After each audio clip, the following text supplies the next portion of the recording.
kita ketemu lagi di perbincangan Solusi SDM, Talkshow Solusi SDM bareng Magnet Solusi Integra, MSC Consulting, dan juga narasumber tamu. Hari ini saya kembali bersama seperti minggu lalu ya, bersama Mbak Nani Nabila dari Magnet Solusi Integra, MSC Consulting. Mbak Nani sehat? Sehat Pak, jangan bosen ya Pak ya? Enggak lah, nggak pernah bosen. Ya, kita akan terus bersama-sama bergantian, mungkin minggu depan Bu Novi ya, kembali ya. Oke, tapi sesekali, 2 kali, 3 kali, 4 kali, Mbak Nani juga boleh. Oh iya, Saya sih oke-oke aja. Ya, selain Mbak Nani Nabila atau Mbak Nani biar memperkenalkan narasumber tamu kita hari ini itu siapa Mbak? Namanya Bu Retna. Saya panggilnya Bu atau Mbak ya? Mbak aja, biar awet muda. Terima kasih. Iya toh Mbak. Ya, beliau ini psikolog dari Rumah Sakit Jiwa Menur. Nanti mungkin sembari ini Mbak Retna juga bisa memperkenalkan diri juga. Silakan Mbak, mungkin sambil cerita-cerita ya. Oh iya, boleh. Rumah Sakit Jiwa Menur ini sekarang lagi sibuk-sibuknya menangani apa nih Mbak? Silakan Baik, Mbak Retna. Terima kasih. Jadi saya Retna Mariana Priarti, psikolog klinis di Rumah Sakit Jiwa Menur. Kemudian saya pengen cerita nih. Rumah Sakit Jiwa Menur sekarang udah berkembang. Jadi kami nggak hanya melayani pasien jiwa saja, tapi kami sudah mulai melayani pasien umum juga.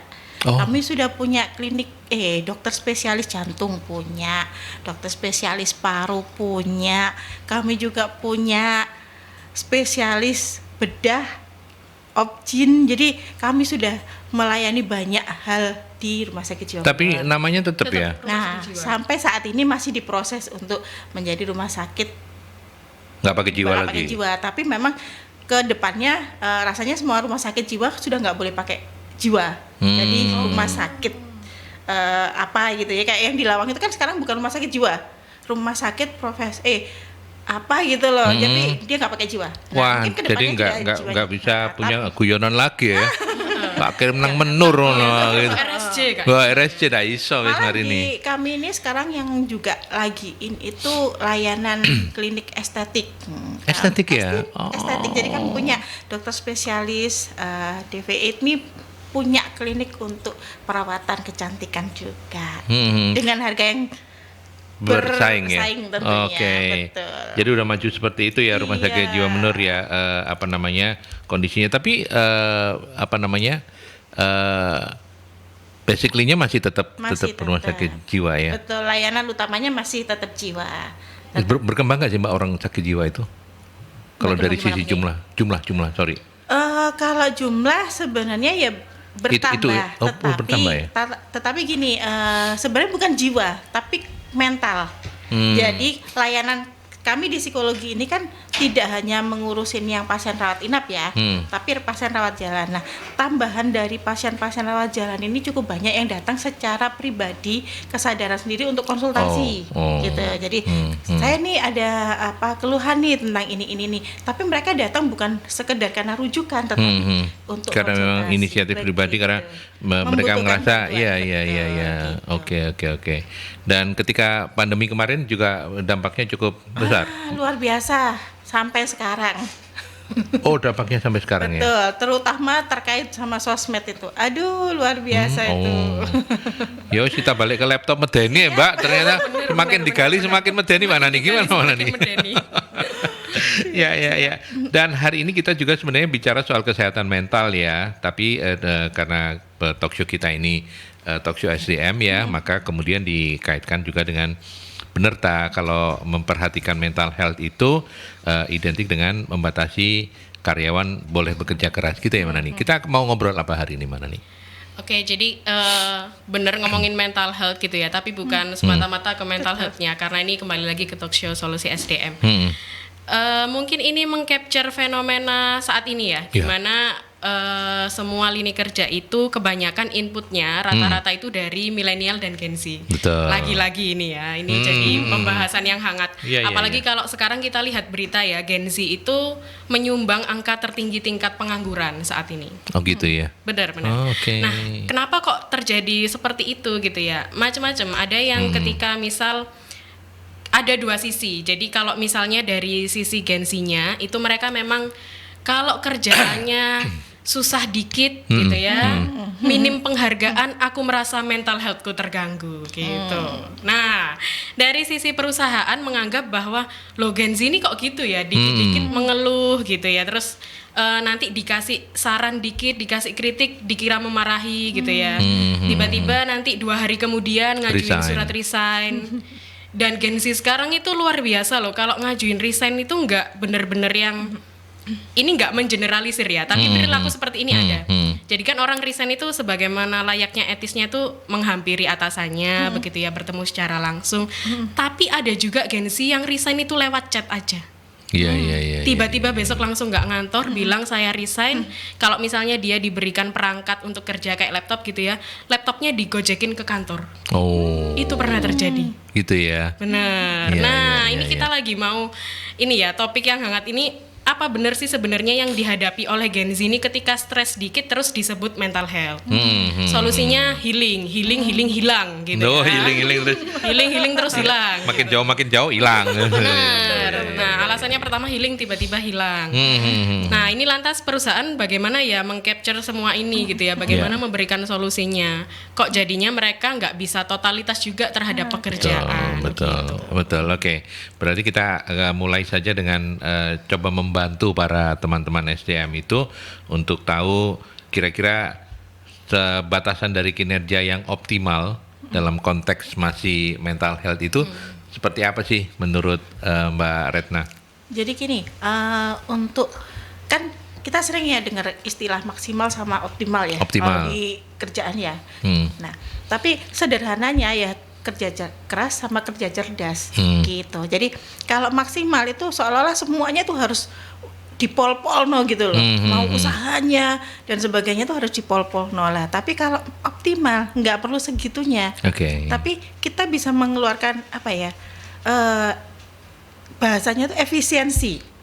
Jadi kalau bahasa ekonomi mendapatkan hasil sebanyak-banyaknya dengan upaya yang sedikitnya. Jadi dengan adanya teknologi kita bisa menggunakan berbagai sumber daya yang ada supaya bisa menghasilkan hasil yang terbaik. Nah, itu optimal sebenarnya. Batasannya di sana. Jadi bukan sengoyo-ngoyonya, bukan, tetapi bagaimana kita bisa membuat sesuatu pekerjaan itu bisa dilakukan dengan cara efisien tapi bisa menghasilkan hasil yang paling baik. Iya, Mbak Retna, tapi kan masing-masing orang itu kemampuannya ya, itu kan beda-beda ya. Betul. Gimana kemudian menggeneralisasi supaya yang optimal itu ada di batasan ini berlaku untuk siapapun kira-kira begitu? Tentu saja harus ada standar goalnya itu apa. Nah, dari goal itu A atau B itu kan bisa menuju ke goal yang sama. Tetapi mana upaya yang paling efisien? Nah, itu yang bisa dibilang optimal. Gitu. Dan itu teman-teman HR yang harus bikin ya? Mana nih ya? Betul ya? Iya, mungkin kalau di perusahaan ada kayak KPI gitu ya. Benar. Tetap harus ada KPI-nya. KPI atau mungkin misalnya untuk mengukur itu mereka tiap awal minggu harus buat OKR gitu ya, Objective and Key Result. Jadi tetap terukur. Tetap ada ukurannya. Jadi nggak bisa kita bilang bahwa aku udah optimal tapi nggak ada ukurannya, kan nggak bisa juga. Iya. Apalagi kalau kita bekerja di sebuah perusahaan ya, betul. Tentu harus ada ukuran. Ya, oke. Kita juga coba untuk samakan definisinya ketika bicara soal kesehatan mental, work-life balance, dan bagaimana juga ini semua pengaruhnya terkait dengan produktivitas yang ada di perusahaan. Mana nih? Kalau definisi kesehatan mental nanti mungkin lebih pas Mbak Retna yang menjelaskannya. Cuma saya ingin menjelaskan fenomena work-life balance mungkin ya. Karena ini kan menjadi pembicaraan hangat gitu ya. Iya. Kalau misalnya kerja sedikit atau lembur gitu ya, nanti work-life balance-ku terganggu gitu ya. Aku harus, kalau misalnya waktunya kerja juga harus kerja gitu ya. Tapi kalau udah pulang nih, katakanlah jam kerjanya pulangnya 4:30, tenggo gitu ya. Lalu go. Setelah tenggo, sudah selesai masalah pekerjaanku gitu ya. Jadi aku harus fokus ke masalah pribadiku. HP kalau bisa di silent gitu ya. Kemudian kalau misalnya bosnya menghubungi nggak usah diangkat. Nah, itu kayak Di-mute gitu. ya? Di mute, betul. Atau ada nada dering khusus gitu ya, khusus atasan. Jadi kalau nada dering ini, oh nggak usah diangkat, ini atasan saya gitu ya. Iya. Nah, ini yang sedang di capture mungkin para milenial dan Gen Z saat ini gitu ya. Jadi mereka pinginnya kalau misalnya bekerja itu ya udah waktunya kerja, waktunya buat pribadi-pribadi. Kalau sudah di rumah jangan sampai diganggu dengan masalah pekerjaan. Nah, tapi apakah realitasnya mereka seperti itu? Belum tentu. Belum Iya, tentu, betul. Ya. iya. Kalau misalnya ngomongin kerja-kerja pribadi-pribadi, harusnya kan mereka menjalankan itu ya. Realitasnya kalau di tempat kerja pun kita nggak bisa loh yang 100% itu benar-benar kerja. Sekarang HP udah canggih. Kadang laptop pun jangan HP deh. Laptop pun kita lagi buka tab pekerjaan, tab satunya gitu ya, jendela satunya itu buka YouTube, buka Instagram lah. Ini kan sebenarnya akhirnya kita juga menodai prinsip work life balance gitu. Iya, karena masih jam kerja ya. Bener, karena masih jam kerja. Jadi mereka itu kayak menginginkan work life balance, tapi penerapannya sebenarnya nggak gitu. Nah, nanti mungkin bisa didetailkan juga sama Mbak Retna nih, Ya, sekaligus ya. definisi kesehatan mentalnya. Ya, oke, langsung saja kalau begitu Jadi, soal kesehatan mental seperti apa. Kalau kesehatan mental menurut WHO ini ya kan ada kondisi kesejahteraan di mana seseorang menyadari kemampuannya sendiri, dapat mengatasi tekanan hidup yang normal, dapat bekerja secara produktif dan mampu memberikan kontribusi kepada komunitasnya. Gitu. Itu definisi kesehatan mental menurut WHO. Jadi orang bisa dikatakan sehat mentalnya ketika mereka tetap bisa produktif, tapi ketika ada stres wajar, mereka tuh tetap bisa mengatasi. Oke. Gitu. Stres wajar misalnya ya konflik di tempat kerja, misalnya itu kan sesuatu yang sebenarnya normal ya. Dimanapun kita berada pasti rawan konflik lah. Nah, bagaimana kita mengatasi konflik itu? Nah, itu sehat mental atau tidak?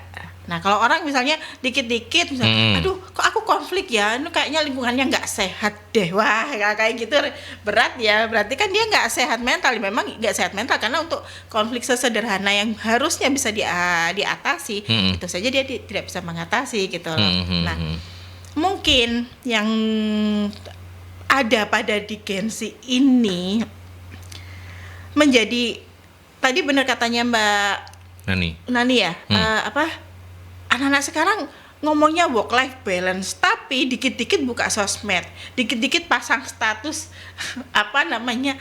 mental healthku terganggu, lingkunganku toksik dan sebagainya. Nah, ini yang mereka benar-benar menodai prinsip work life balance itu sendiri nggak sesuai. Iya. Tapi memang apa memang ini sesuatu yang ya Manani dan Mbak Retna, apakah ini memang sesuatu yang sudah melekat di anak-anak Gen Z? Mau nggak mau, suka nggak suka ya perusahaan harus mengadaptasi itu, atau seperti apa sebaiknya? Ke Mbak Retna dulu, nanti Mbak Nani juga boleh komentar. Sebenarnya kalau kita ngomongin Gen Z, nggak semua Gen Z seperti itu ya, benar ya? Gitu ya. Nggak semua Gen Z. Tapi mayoritas memang seperti itu, seperti kita sedang diskusikan. Betul, memang secara mayoritas seperti itu. Ya memang pada akhirnya karena zaman juga berubah, ya kan? Zaman berubah, sosmed sebegitunya. Ya mau nggak mau ya. Mungkin perusahaan ya harus bukan langsung mengadaptasi ya, tetapi win-win solution. Mereka perusahaan bisa memahami dulu dari sisi kreativitas mereka, dari sisi sebenarnya Gen Z ini mungkin ya kurangnya di sana, tetapi kelebihannya mereka juga banyak, luar biasa. Mereka tuh kreatifnya, terus inovasinya banyak, dan mereka itu sebenarnya fleksibel. Fleksibel sekali dengan banyak kondisi itu mereka ya, cuman saking fleksibelnya mereka kadang-kadang atau bablas ya. Nah, itu dia hilang gitu kan ya. Saking fleksibelnya mereka tuh mendapati sesuatu yang agak rigid, mereka jadi kok gini sih gitu. Karena terpapar oleh informasi yang kita tahu ya, kalau di sosmed ya, IG, TikTok, bahkan YouTube pun sekarang durasinya tuh nggak mungkin lama lah. Yang ditonton itu ya semenit. Informasi panjangnya tuh dilewatin. Contoh lah yang lagi booming COC itu kan ya. Game COC itu. Mereka tuh nggak ngelihat proses bagaimana gamenya itu sebanyak itu di YouTube sepanjang 1 jam itu. Mereka nyari realnya aja. Yang menang ini, udah selesai. Informasinya tuh sebentar. Tapi mereka di satu sisi mereka luar biasa kreatif. Oh, ada kayak gini, ada kayak gitu. Idenya banyak sekali gitu. Jadi bagaimana bisa berkompromi dengan Gen Z itu rasanya mungkin itu yang bisa dilakukan. Iya, oke. Mana nih? Iya. Sama. Jadi mungkin ini menuntut pengertian dari kedua pihak ya. Bukan Gen Z menyesuaikan perusahaan menyesuaikan Gen Z enggak gitu, tapi dua-duanya saling mengerti.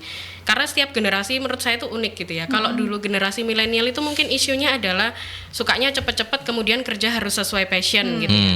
Nah, kalau Gen Z sekarang kan dikenal instan gitu ya. Kenapa? Karena mereka memang lahir di era yang teknologi sudah berkembang begitu pesat gitu ya. Ibaratnya kalau dulu kita tersesat gitu, kita masih turun ke jalan, tanya orang di warung-warung, Pak ini arahnya kemana gitu ya. Betul. Kalau sekarang kan tinggal buka Maps udah selesai gitu ya.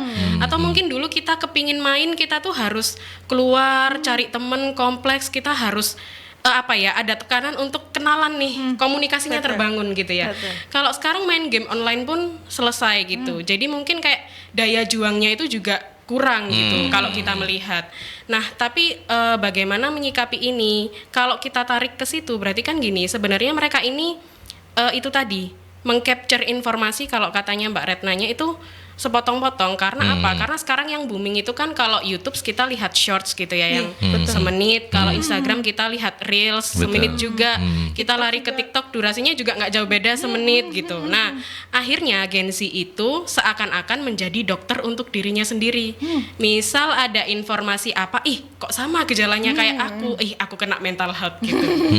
Jadi mereka pandai mendiagnosa dirinya sendiri. Nah, ketika menjumpai seperti ini, bukan berarti nanti perusahaan ya udah nggak bisa nih ngikutin Gen Z, harus ikut caraku. Gen Z pun juga nggak bisa, aku nggak bisa nih ikut perusahaan kayak gini, aku pinginnya perusahaan yang sesuai dengan aku. Nah, ini harus menuntut dua sisi pengertian gitu. Kalau kita menangkap berarti Gen Z ini cepat dalam teknologi dan sebagainya, mereka kreatif, berarti perusahaan harus memberikan ruang untuk itu gitu. Jadi mereka kalau misalnya dijumpai ada masalah, mereka diberikan ruang untuk menyampaikan ide, strategi begitu ya. Kemudian dari sisi Gen Z juga harus mengerti, kamu bekerja di industri mana? Betul. Kalau kamu kerjanya di industri kreatif gitu ya, jadi konten kreator, kamu ikut jadi timnya Atta Halilintar mungkin ya. Itu beda itu gitu ya. beda cerita. Ketika kamu masuk ke dunia industri dengan semua peraturannya, SOP-nya, KPI-nya, maka bagaimana kamu harus menyesuaikan itu. Lagi-lagi kan kembali ke tujuanmu tadi gitu ya. Kamu masih tetap mau bertahan di industri itu atau tidak? Atau kamu mau bersolo karir pun juga nggak lepas dari tantangan, saya rasa gitu ya. Betul. Jadi kalau semuanya diarahin ke stres dikit mental health, stres dikit healing, kemudian mencapai sesuatu butuh diapresiasi, dapat penghargaan gitu ya. Nah mungkin perusahaan harus menyesuaikan itu, tapi Gen Z juga harus melihat dia bekerja di industri mana gitu. Iya. Menarik ya, juga menarik untuk nanti kita diskusikan bagaimana kalau komposisi karyawan yang ada di sebuah perusahaan itu mewakili beberapa generasi. Ini nanti pasti akan terjadi konflik-konflik yang mengganggu mental health bagi si ini. Tapi kita break dulu ke iklan ya. Silakan. Kita nanti lanjutkan. Menarik sebenarnya kalau misalnya Anda yang para pelaku HR sedang bersama kami di program ini, kemudian Anda juga berkenan untuk sharing-sharing ya, bagaimana dengan perusahaan Anda, termasuk yang sering kali mengusik kita itu adalah bagaimana kalau misalnya komposisi di perusahaan itu masih ada, bahkan X-nya meskipun tinggal sedikit masih ada milenial, ada Gen Z-nya. Gimana Mbak Nani? Potensi konfliknya pasti lebih besar atau gimana? Potensi konfliknya itu ada, tapi kalau disebut lebih besar gimana ya bilangnya. Jadi gini, karena misalnya kayak baby boomersnya juga nggak akan berani turun langsung ke Gen Z-nya. Gen Z-nya ya? Nggak berani, Oh, pasti gitu ya? nggak bisa itu. Gitu. Tabrakan gitu. Jadi malah nanti cekcok gitu ya. Jadi yang terjadi biasanya mungkin yang sudah kayak generasi baby boomers ini dia akan punya satu level lagi di bawahnya nih. Yang itu mungkin perantara gitu ya, mungkin milenial yang itu dirasa komunikator ya. Benar, sebagai komunikator atau perantara. Jadi dia lebih dekat ke Gen Z sehingga mungkin kayak Gen Z itu kan inginnya dimengerti. Nah, rasa mengertinya itu mungkin yang lebih cocok adalah generasi yang ada di bawahnya itu. Kalau boomers kan intinya kan gini, wes aku nggak ngerti pengennya gini, wes ya apa caranya diramu begitu kan. Nah, ketika ini apa ya, jadi yang di level tengah-tengahnya inilah yang si milenial ini mungkin yang itu kayak misalnya kalau di perusahaan mungkin katakanlah kayak koordinatornya gitu ya atau supervisornya yang ini harus berkomunikasi ke staff di bawahnya yang itu tadi yang mungkin kebanyakan ada mungkin serekanannya milenial atau mungkin di bawahnya Gen Z. Nah, konflik yang muncul itu seringkali karena ya tidak ketemunya itu tadi ya Mbak Reta ya. Jadi keinginannya Gen Z begini, keinginan dari atasan perusahaan itu seperti ini gitu. Dan kalau nggak ketemu biasanya solusinya Gen Z ya itu tadi Pak, resign gitu. Oke. Terus dari atasannya ngomongnya apa? Arek saiki nggak koyok wong biyen. Benar. Nah, kalau sudah seperti itu, kok nggak kayak zamanku dulu? Sudah. Jadi sebenarnya kalau ngomongin apa ya, rawan mental health, yang kena mental health harusnya yang di tengah-tengah itu tadi. Benar, karena dia harus menjadi penghubung antara kemauan atasan, tapi juga harus bisa menjaga si bawahannya. Betul.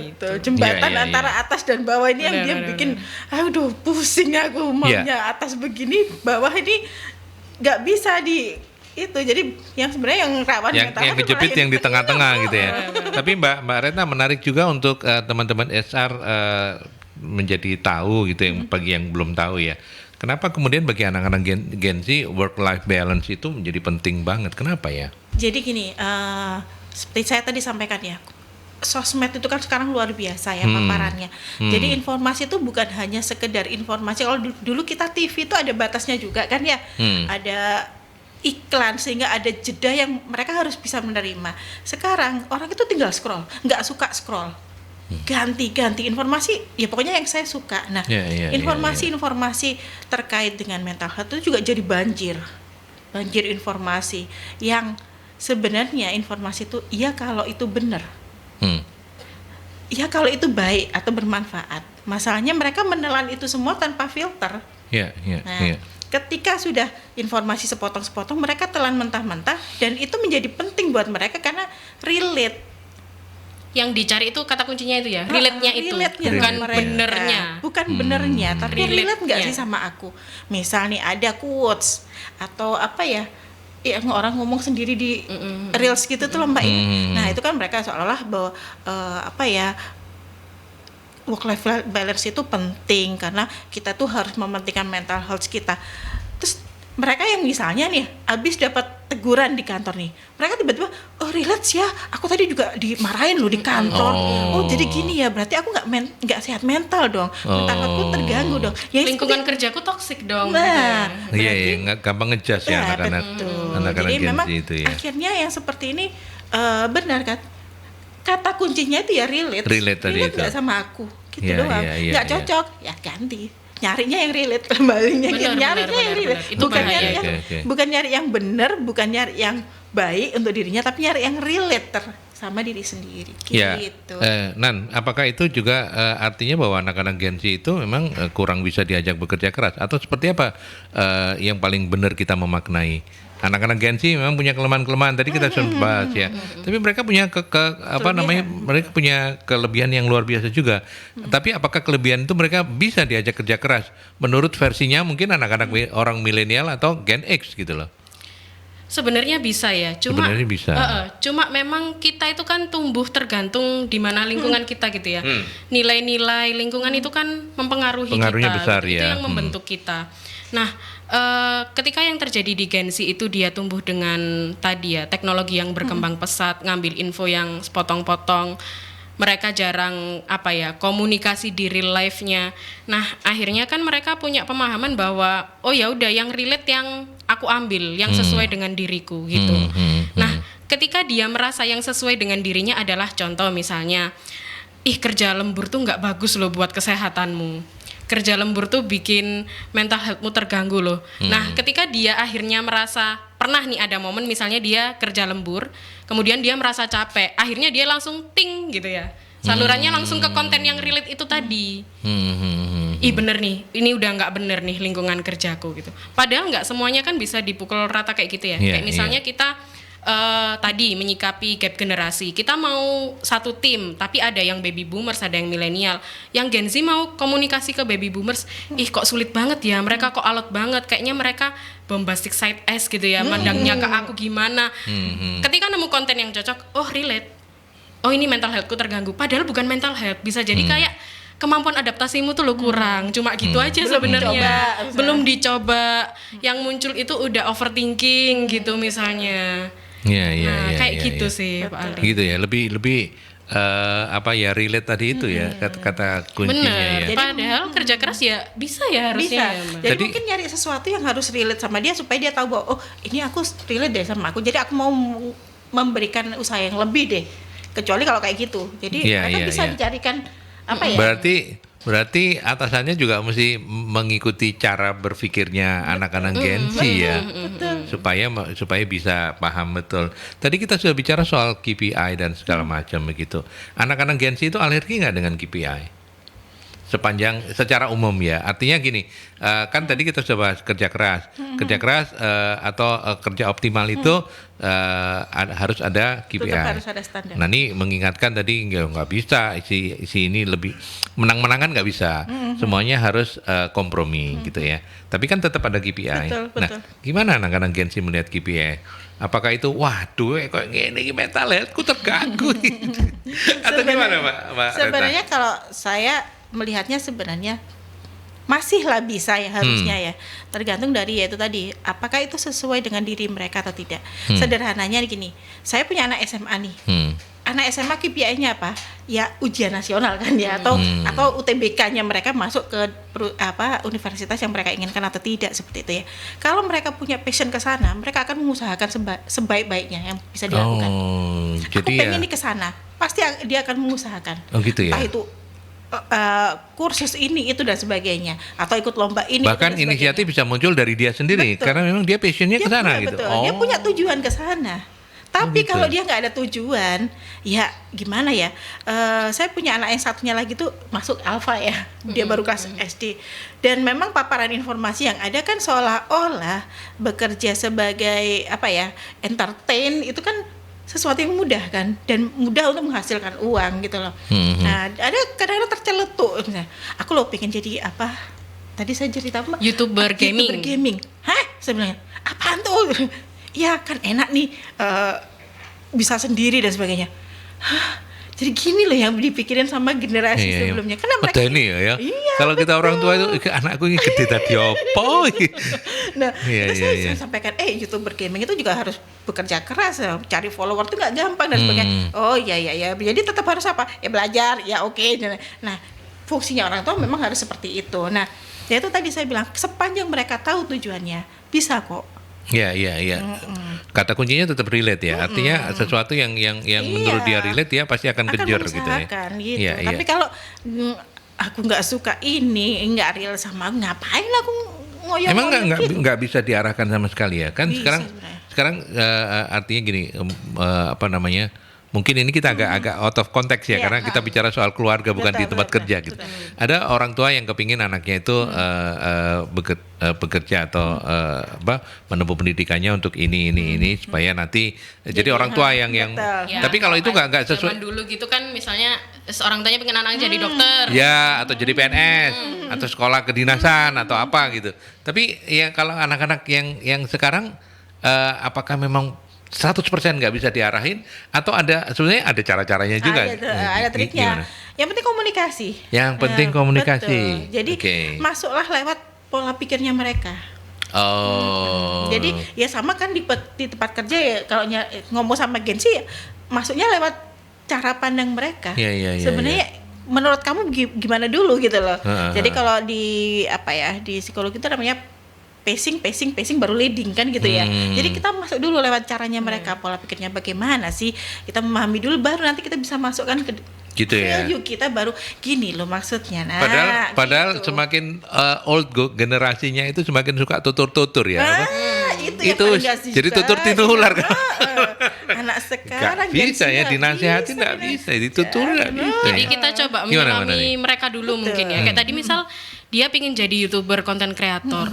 Misal orang tua punya keinginan jadi dokter. Nggak apa-apa. Sekarang banyak loh YouTuber yang dia juga dokter. Jadi dia mengedukasi kesehatan lewat platform YouTube. Itu salah satu caranya Itu kayak salah gitu. satu caranya. Oke. Menarik ya. Pak Kuncoro, selamat pagi. Terima kasih sudah mampir di perbincangan ini.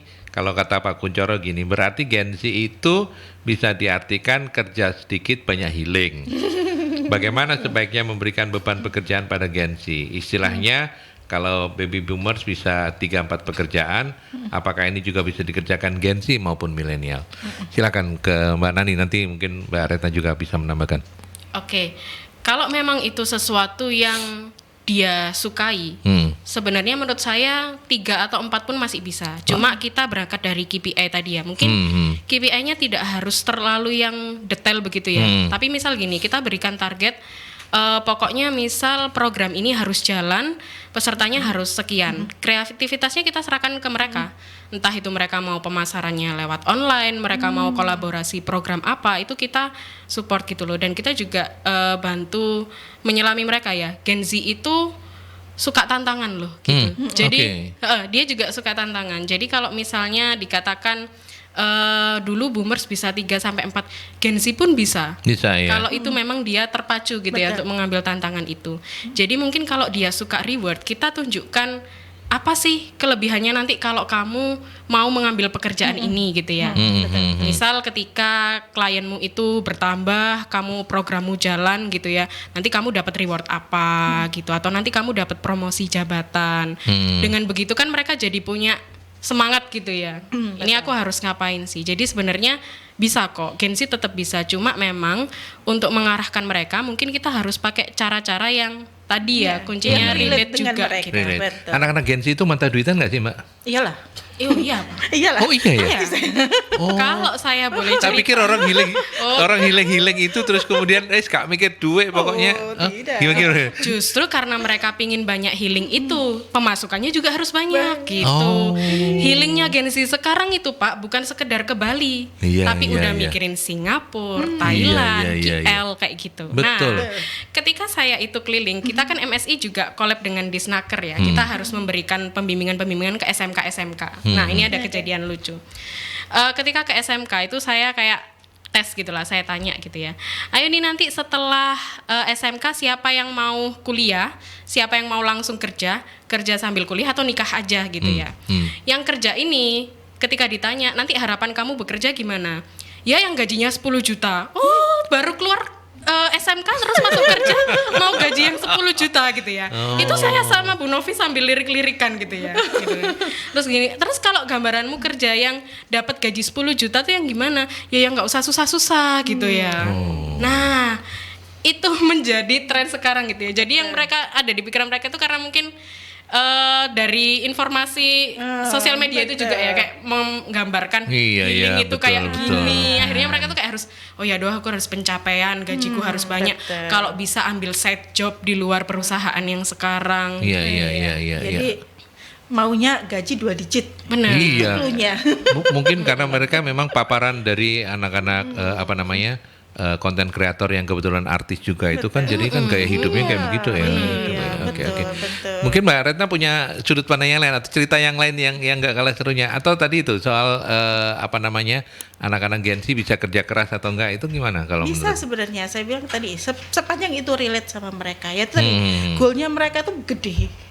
Tapi kalau dari bahasa maksimal dan optimal ya, kalau gen sebelumnya itu kan memang kayaknya kerja harus maksimal gitu ya. Pokoknya harus dipol-polno gitu loh ibaratnya ya. Tapi kalau Gen Z mereka maunya optimal aja sih. Kalau ada sosmed yang bisa digunakan ya nggak apa-apa. Jadi ibaratnya pemasaran sekarang kan nggak sesusah dulu ya. Benar. Dulu harus pakai flyer, harus nyebarin kemana-mana. Mereka nggak, udah pakai status WA bisa, status IG atau apapun sosmed yang mereka punya mereka bisa gunakan. Itu kelebihan mereka ya. Mereka kenceng banget di situ Dan itu ya. juga jadi cuan loh Pak. Kayak Betul, misalnya kita belanja di betul. Shopee, kita nge-review, udah kita jadi Shopee affiliate. Ada berapa yang klik dari postingan story kita, mereka dapat komisi. Wah Iya, itu udah seneng mereka. Iya tanpa modal ya. Jadi iya, iya, iya. sebenarnya kalau misalnya dibilang ya minus ada, setiap generasi kan pasti punya plus Betul, minusnya. betul. Tapi untuk Gen Z mereka tuh kreatifnya luar biasa. Oke, Makanya oke, setuju oke. sama Mbak Nani tadi, kasih goalnya secara umum, caranya udah silahkan pakai cara kalian. Ya. Mereka akan kerja dengan seoptimal mungkin. Walaupun Optimal. tetap ya kita Betul. tetap kontrol Ah, ya. betul. Oh, iya. Progresnya apanya tetap dikontrol. Betul, baik. Bu Dia terima kasih, selamat pagi. Tapi saya harus beri ke iklan dulu ya, Mbak Retna, Mbak Nani. Kita ke iklan dulu, nanti kita lanjutkan. Ya, kita lanjutkan kembali ya. Ternyata diskusi kita yang gayang ini dipantau sama bos loh. Oh iya. Ya, cok main-main, Wah. ini serius sih. Takut banget loh. Iya. Bu Novi kirim pertanyaan soalnya. Iya. Selamat pagi Mas Aldi, diskusi hangat yang menarik pagi ini. Pertanyaan saya untuk Mbak Retna loh, kan akhirnya pengen nanya juga. Dalam kasus yang dialami di RSJ Menur, apakah juga banyak menangani case-case terkait mental health di tempat kerja? Berkenan sharing tentang hal ini kah? Monggo dari Bu Novi. Bu Novi itu bosnya kita ya, mana nih? Betul. Bosnya Nani, bosnya saya juga. Bahaya ini. Iya bahaya, jawabannya nggak tepat. Ditelepon ya, silakan monggo. Oke, jadi memang banyak sekali kasus-kasus mental health yang datang ke Rumah Sakit Jiwa Menur ya. Kami di Poli Dewasa ini hampir setiap hari ada kasus konseling yang datang memang atas permintaan sendiri. Oke. Atas permintaan pribadi yang itu tadi mental health saya terganggu karena mungkin banyak nggak tahan sama tekanan. Apakah itu tekanan dalam asmara, putus misalnya? Asmara sama ekonomi banyak mana Mbak? Kalau ekonomi jarang sih. Oh asmara ya malah nih. Iya, memang banyak kan memang kasus-kasus asmara atau kuliah. Atau kuliah. Oke. Jadi banyak yang kita ini kan baru selesai pandemi ya kemarin itu ya. Peralihan dari pandemi itu kan online menuju offline, itu mereka banyak sekali yang mengeluh untuk saya bingung ini, saya harus kuliah offline ini gimana caranya? Sesederhana itu. Padahal dulu kita sekolah aja ya. Bener. Baru kenalan ya nggak apa-apa ya udah cuek-cuek aja gitu. Tapi bagi mereka yang biasanya aku tuh biasanya kan cuma ngobrolnya lewat chat. Lah nanti kalau ketemu ngomong apa? Ya ngomong aja. Nah, itu mereka sudah beban berat buat mereka. Sesederhana itu. Atau mungkin relasi yang kalau dibilang toxic relationship ya, sudahlah tahu bahwa pasangannya ini nggak bener perilakunya, tapi kan sayang. Barangkali bisa berubah. Nah, yang kayak gini-gini ini juga banyak. Padahal nggak bisa berubah ya itu ya. Duh, kok jadi curhat ini? Ngapain ngubah orang? Oh, yang berubah diri sendiri aja sulit ya. Ya udah cari yang bener aja dulu dari awal. Ngapain nyari yang nggak bener? Tapi kalau dari sisi jumlah itu nambah banyak atau gimana? Banyak Pak. Jadi Banyak ini ya? kalau saya baru-baru kerja di Rumah Sakit Jiwa Menur tahun 2009, kemudian 2012 itu masih ya katakanlah 10 tahun yang lalu. Bukan kasus ya, pasien konseling yang datang ke kami itu bisa dikatakan dalam setahun itu kurang lebih 30 sampai 40 orang per tahun. Nah, artinya sebulan yang nggak banyak juga. Tapi makin ke sini sebulan itu minimal 30 orang. Sebulan. Wow. Oh, banyak ya. Banyak ya. Udah kayak jumlah hari dalam bulan itu sendiri ya. Iya, Jadi iya. minimal ya, minimal. Paling nggak Bayangkan- sehari satu. Bayangkan Nan, kamu jadi Mbak Retna tiap hari ketemu iki, iku. Masalahnya beto-beto itu. Capek Makanya juga tuh loh ya. psikolog di tempat kami cukup banyak. Jadi kalau yang di dewasa aja kami ada 5 orang itu paling nggak kalau sudah handle 2 pasien konseling ini, yang ada yang baru gitu, jangan aku Capek ya. capek. Iya. Karena Kita sudah menyerap banyak informasi Iya, yang iya, negatif. iya, Jadi iya. sudah gantian dulu deh misalnya. Asal bukan pasien lamanya ya misalnya. Tapi kalau udah pasien lama yang dia biasa di handle nggak mungkin dikasihkan ke orang gitu. Jadi begitulah kalau mental health itu memang luar biasa di Menur juga. Iya. Oke. Itu ya Bu Novi. Nanti kalau kurang jelas kapan-kapan datengin lagi Mbak Retna terus Bu Novi ada di sini gitu ya. Nanya coba aja. Boleh. Oke. Kemudian tadi saya sudah menyapa Bu Dia. Beban pekerjaan seperti apa yang membuat stres Gen Z? Sestres apa mereka? Mana nih? Ini based on pengalaman aja ya. Jadi kalau stres apa dan beban pekerjaannya seperti apa. Sebenarnya kayak misalnya mereka diberikan tugas untuk ini ada proyek khusus gitu ya, ada proyek khusus. Kemudian mereka harus menangani ini dari awal sampai akhir. Nah, mereka itu biasanya kayak mendramatisir prosesnya gitu loh. Jadi kalau misalnya susah nih untuk cek validasi ini harus konfirmasi ke bagian ini. Ternyata pas konfirmasi ke bagian ini, yang ini merasa oh nggak tahu mbak konfirmasi yang sana, disuruh bolak-balik kayak gitu, itu bilangnya udah capek. Gitu ya, nggak bisa, aku capek gitu ya. Atau mungkin misalnya mereka ditugaskan untuk pergi ke klien yang baru untuk memulai komunikasi itu bingung gitu ya. Nanti harus kayak gimana? Yang dipikirin Ngomongnya itu apa ya? ngomongnya belum, tapi efeknya yang dipikirin. Karena mereka memang lebih banyak ke gadget ya. Jadi kalau misalnya face to face begini, ngomongnya belum, ketemunya belum, tapi stres duluan gitu. Overthinkingnya. Nanti jangan-jangan aku nggak diterima di situ, nggak dibukain pintu, nggak boleh masuk ruangannya. Atau nanti kalau ketemu, kalau dia ngajuin pertanyaan kayak gini, jawabnya gimana? Aduh nanti kalau salah jawab gimana? Jadi gimananya itu padahal belum ketemu gitu loh, belum dicoba. Nah itu kayak Betul. gitu.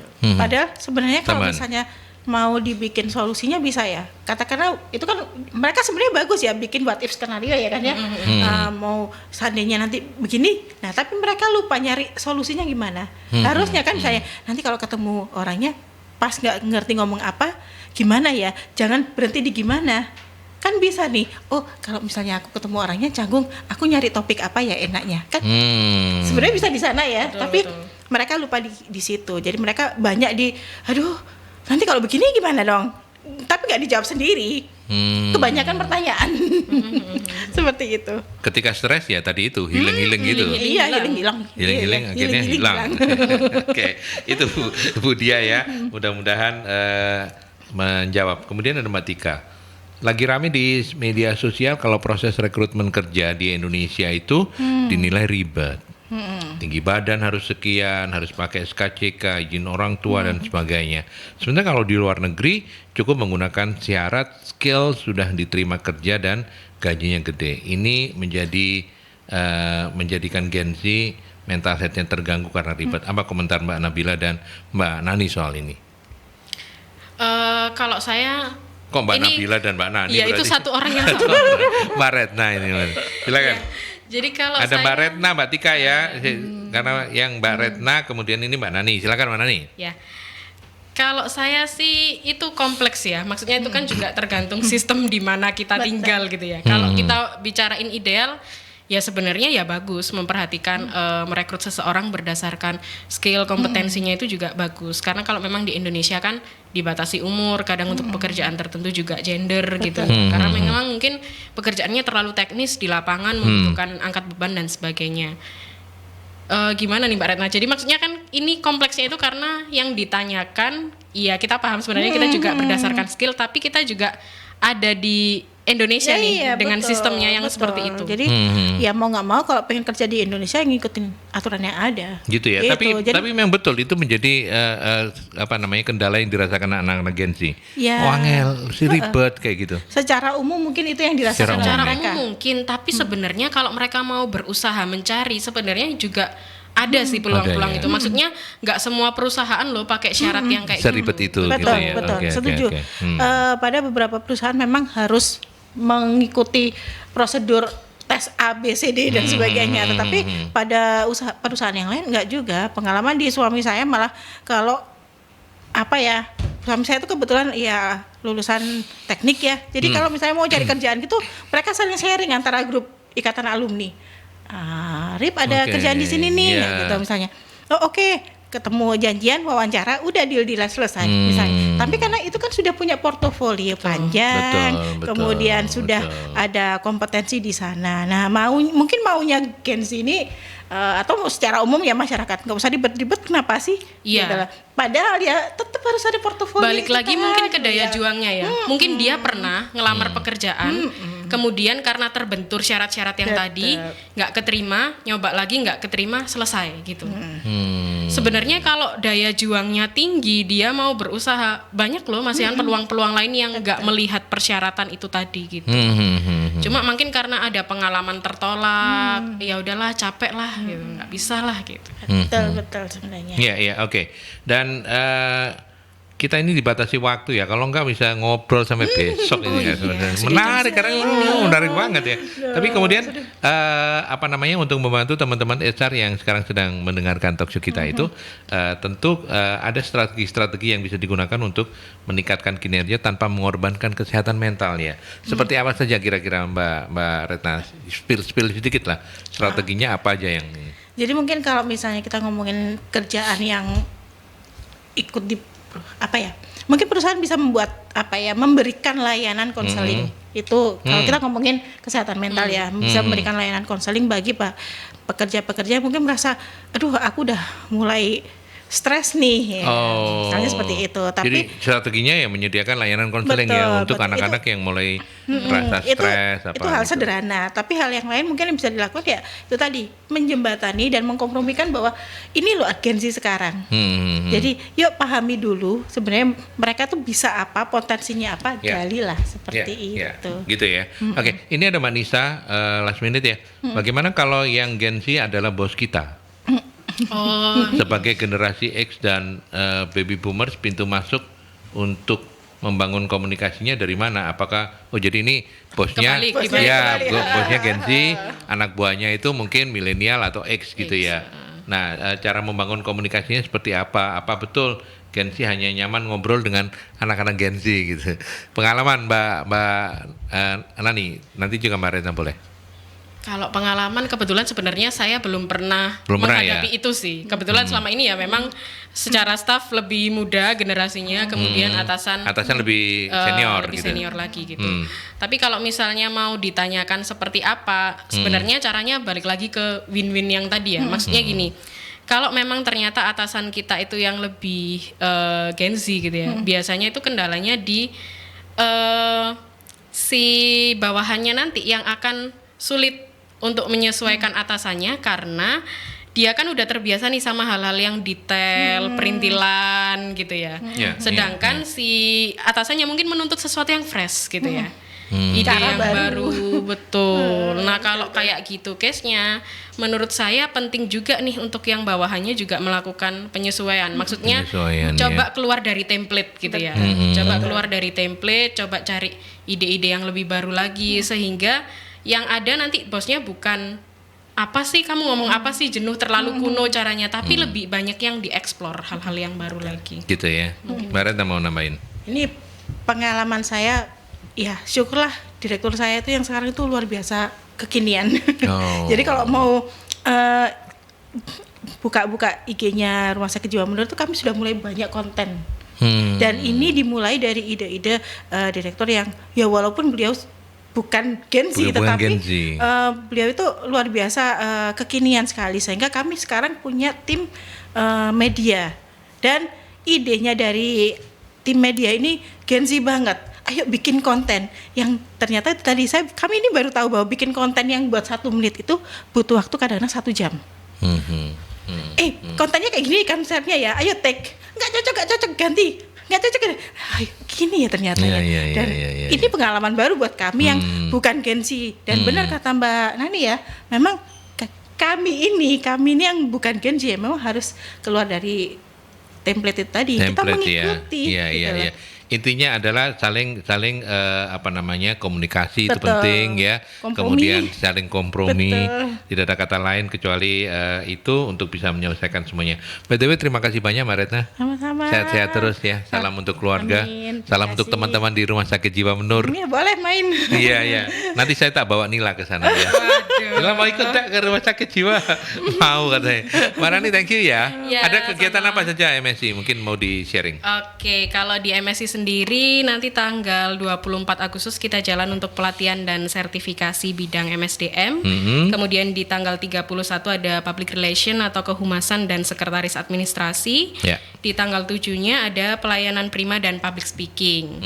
Dan seperti yang saya sampaikan minggu lalu Pak Aldi, karena ini bulan Agustus kita ada promo proklamasi gitu ya, promo khusus layanan MSI. Jadi kita dapat diskon 17% untuk semua bidang pelatihan. Kalau mendaftar di periode ini sampai di 7 September nanti. Sampai 7 September ya, 17%. Luar biasa. Thank you Mbak Nani. Sama-sama. Salam untuk teman-teman di MSI ya. Semuanya sehat-sehat terus. Dan Dan sampai di sini kita berbincang di Talkshow Solusi SDM. Saya mewakili para narasumber, mohon pamit. Kita ketemu dalam dialog Solusi SDM selanjutnya. Sampai jumpa.